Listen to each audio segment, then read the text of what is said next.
Kijana, kama unashindwa kupumzika kujichua, ama watu wa Swahili wanaita kupiga punyeto ndani ya siku 7, kama unashindwa kuacha kutumia simu yako almost kwa siku karibia 3, kama unashindwa kuacha kuangalia porno ndani ya siku karibia 3, basi jua kuna kitu kinaitwa dopamine kwenye ubongo wako kwa kiwango cha juu sana, na unapambana nacho mwenyewe. Ili kila moment ambayo unasema nataka kuacha, unashindwa, kwa sababu dopamine ni kemikali ambayo inadili na wewe kukupa hamasa na kukupa raha. Yes, nitumie njia hiyo rahisi.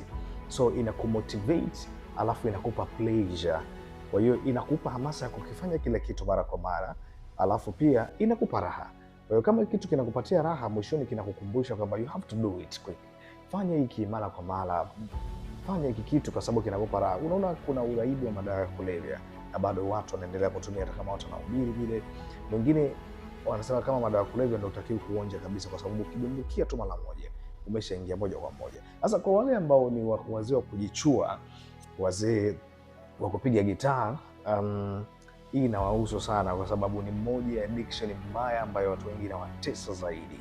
Mimi ni daktari ambaye naenda kukuelekeza kila kitu. Sasa dopamine, ile kemikali inavyokuwa imepanda kwa kiwango cha juu, kwa sababu masturbation ama kupiga nyeto ama nyeto ni raha ambayo unaipata kwa muda mfupi, na ubongo umetengenezwa kwa njia ya kupenda raha ambayo haichukui muda mrefu.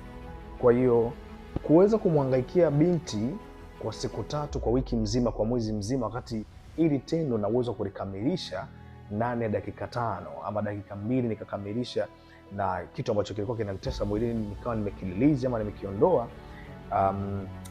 inaniamua, ama ile sasa dopamine inanikumbusha kwamba bora ufanye hiki ambacho utachukua muda mfupi kukikamilisha, kuliko kwenda kuinvest kwenye kutumia fedha, muda wako mpaka kwa kitu kikamilike. Sasa ubongo upendi complications za namna hiyo, japokuwa umekuwa tuned ili uweze kupenda raha, lakini haijamaanisha kwamba wewe ndio uweze kufuata hiyo kupenda raha.